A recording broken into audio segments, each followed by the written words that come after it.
Today we're continuing our NHL series previews. We're taking a look now at the Battle of the State of Florida with the Panthers and the Lightning, and that's coming up next. So welcome back to another video here at Top Shelf Hockey. Now, as I mentioned, today we're doing a preview and prediction for the Lightning and Panthers, a series I've been waiting to see for an extremely long time. These two teams have existed in the state of Florida in the NHL for quite a few years now and have never, ever met in the playoffs, even though they've been in the same division for a large chunk of that time. It's finally happened. It's here. Both teams are having really strong seasons right now, had super good results in the regular season, so it should be a really good battle. And as we saw at the end of the regular season, as they finish up their regular season series, they're certainly at a point now where I think they played each other a lot this year. They've got a good rivalry going, and it should make for a real hard-fought series, and I can see this one maybe even going 6 or 7 games. So as we did in the other playoff preview, we started here with the Bruins and Caps. We're going to look at some statistics. We're going to take a look at each team's regular season breakdown and compare all the stats and special teams and how they compare to each other.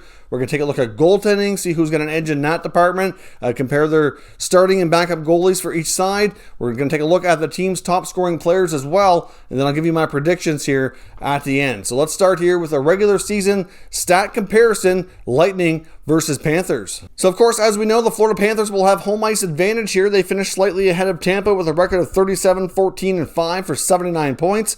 And the Lightning finished with a 36-17-3 record for 75 points, respectively, taking second and third spots here in the division. So clearly, this is going to be a hard-fought series, as I mentioned. They played each other 8 times this season, with the Panthers coming out on top 5-3. So the Lightning did not fare so well, especially down the stretch against the Panthers. Now, of course, at the end of the season, they played their final 2 games against each other, with the Panthers winning 5-1 and then 4-0. So they outscored the Lightning 9-1 in those final 2 games. But, you know, near the end of the season, once your spots are kind of locked in, there's a few more things going on. The Lightning have battled a lot of injuries.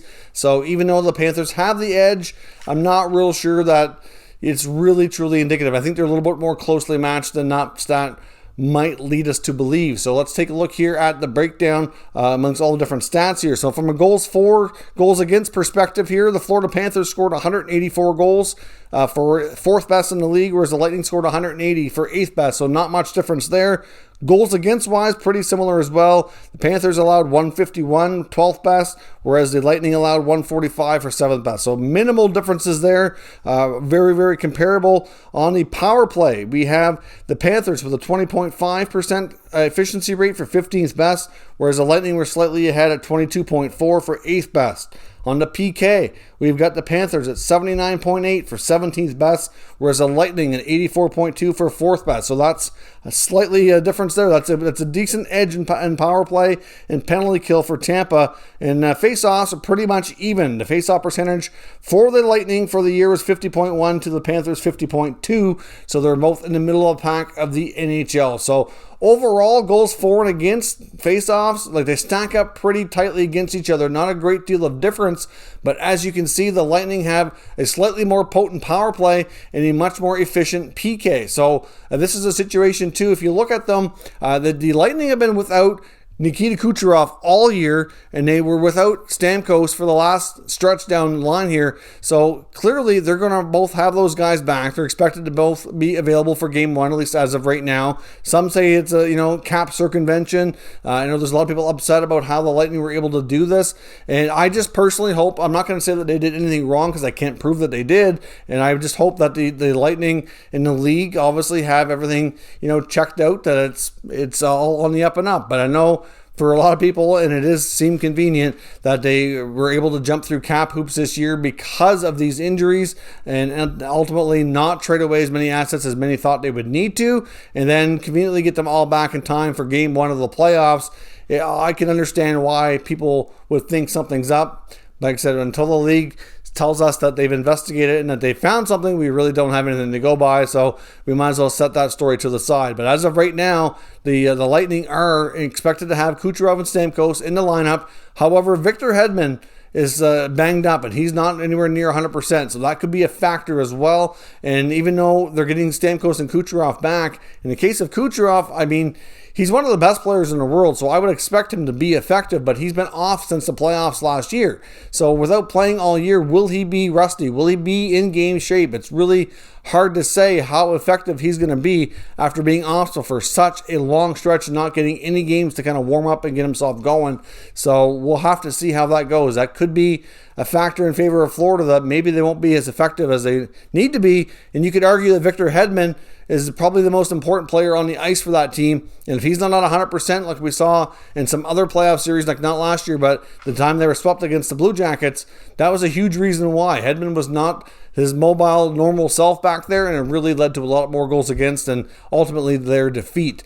So we'll see what happens, but obviously having those guys back are going to be super important if it goes well, but it could go the opposite here as well. So now let's take a look at a goalie comparison between these two franchises and see how they stack up. Now, as we can see here, Andrei Vasilevskiy, one of the best goalies in the world, most likely a potential Vezina Trophy winner again, had a record of 31-10-1 for a 2.21 goals against and a 925 save percentage, putting up 5 shutouts. Absolutely amazing. His backup is expected to be Curtis McElhinney. Of course, they had Gibson in there for a couple games too. McElhinney put up a record of 4-6-2, a 309, an 875 save percentage, and 1 shutout. So clearly this team rides Vasilevskiy a lot. We've seen many other NHL franchises this year really spread the love around with the goaltenders more because they needed to have guys rested going into the playoffs. Many teams went more with a 1A, 1B and kind of divided up the workload a lot differently. So will Andrei Vasilevskiy run out of gas? Will fatigue be a factor for him after carrying so much of the workload this year?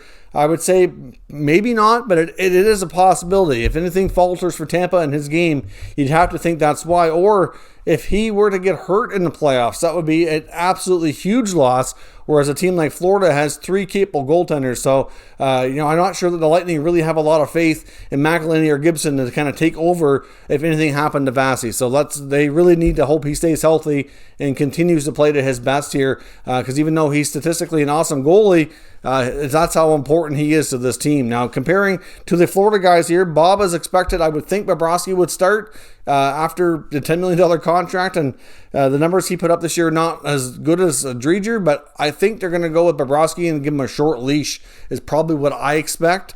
So we'll see here, but his record was 19-8-2, 291 goals against, a 906 save percentage, and no shutouts. So clearly Vasilevskiy better than Bobrovsky, but when you look at Driedger, it was impressive, and especially in the games he played against the Lightning. He put up a record of 14-6-3, a 207 goals against, a 927 save percentage, and pitched 3 shutouts. So obviously if they have to pull Bob early and go to Driedger, then clearly they have a real solid backup there, assuming that Bob gets to start, which is what many are saying is likely going to happen.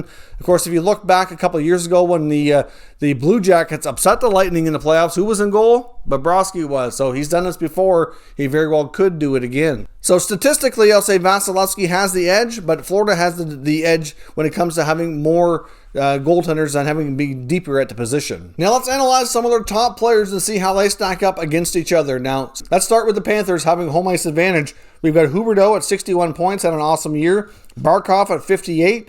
You get Carter Verhaeghe, what a story he was this year, at 36. Mackenzie Weegar at 36 points. Another guy who had a better than average offensive game this year. Certainly a pleasant surprise. Patrick Hornqvist fit in well after coming over in a trade at 32 points. And a free agent signing, Anthony Duclair, came up pretty decent for them as well at 32 points. Now over to the Lightning. Now this isn't really indicative of what you're going to see on the ice because of the injured players returning. But of course, Braden Point had a bit of a down year at 48 points, but led the team in scoring. Andre Palat at 46. Defenseman Victor Hedman at 45. Yanni Gourde at 36. Stammer at 34, but of course missed time with injury. And Alex Killorn at 33. So based on those numbers, it looks like the Florida Panthers have some higher end talent with Huberdeau and Barkov. Stamkos and Kucherov are not really reflecting the way that they're capable of in that list. So it's kind of deceiving in that respect. So if Kucherov and Stamkos play the way that they're capable of, and what we've seen in the past and last year, like when they won the Cup, then that's going to be a very, very different story. But if Kucherov is rusty and takes a while to get going, that's going to favor Florida, who has their top guys who've been going all year and have had some very pleasant surprises. And as I mentioned earlier, one of the big X factors here for me is the health of Victor Hedman. So personally, I'm going to predict an upset here, even though they're the higher ranked team. The Lightning are the Stanley Cup champions from last year, and I'm going to say Florida upsets Tampa in a very tightly contested 6 or 7 game series. And the main reasons I'm going against the Lightning here, and I won't be shocked if they prove me wrong, because they're capable of doing it, but Hedman's health is a major concern for me, and the fact that Kucherov hasn't played all year. Yes, they're top players in the world, but can they get it done? How far can Hedman go without really having the injury get to him any worse to really affect his play? So to me, you've got Bobrovsky, who's been won against his team before. You get Driedger ready to take over if he falters. You get Huberdeau and Barkov and their supporting cast ready to break out here. They've had an awesome season, and I just personally think the Panthers are going to be a step ahead here. It's going to be a tight series, but that is how I'm predicting it. I think the Panthers are going to surprise some and make a little bit of noise here in the playoffs, and the defending Stanley Cup champions are going to have an early exit. I mean, they could very well prove me wrong here. Like I said, with Vasilevsky, he could win the series on his own possibly, but I'm concerned over, his level of fatigue possibly after carrying such a big workload all season. And then the rest of Kucherov, the health of Hedman, it might be too much going against them. So, like I said, I'm not afraid to be wrong here. So let me know what you think down in the comments. Let me know who you feel is going to win. Give me some reasons why. Give me your predictions, and we can discuss further in the comments. And of course, stay tuned. We'll continue on with these playoff series previews and predictions as we get out the rest of these videos talking about each series. So if you're new to the channel, make sure you subscribe and stick around. We'll keep you up to date with all the latest news from around the NHL. And of course, plenty more predictions to come here shortly. Thank you very much for watching, and I'll catch you next time.